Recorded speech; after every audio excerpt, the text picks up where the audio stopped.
কিভাবে সহজে এগ পোলাও তৈরি করে নেওয়া যায় সেটাই আজকে দেখব। আসুন, প্রথমে কিছু উপকরণ লাগবে। পেঁয়াজ কুচি, লঙ্কা চেরা, আদা কুচি, আর লাগবে কিছু গোটা গরম মশলা।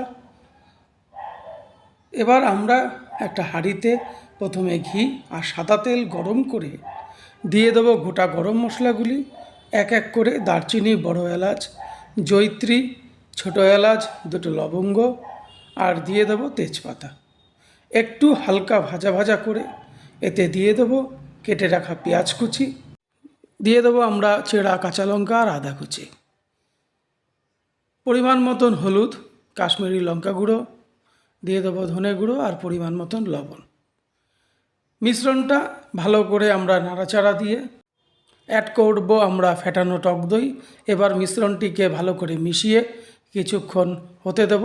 আরেক দিকে একটি পাত্রে জল গরম করব, তাতে দিয়ে দেবো তেজপাতা আর লবণ আর ভিজিয়ে রাখা বাসমতি রাইস।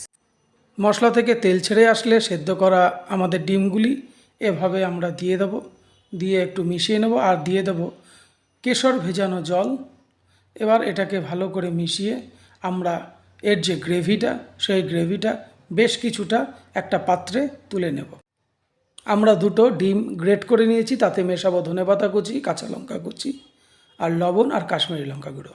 এটাকে হালকা হাতে ভালো করে মিশিয়ে নেব। এদিকে ভাত আমাদের রেডি। ভাতটি 90% কুক করব।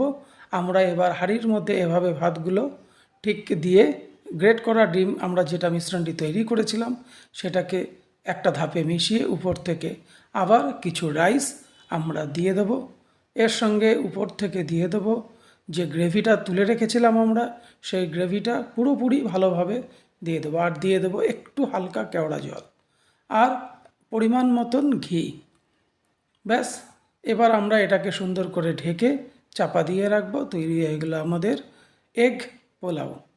ভালো লাগলে অবশ্যই কমেন্ট এবং সাবস্ক্রাইব করবেন, ফলো করবেন, পারলে শেয়ার করবেন।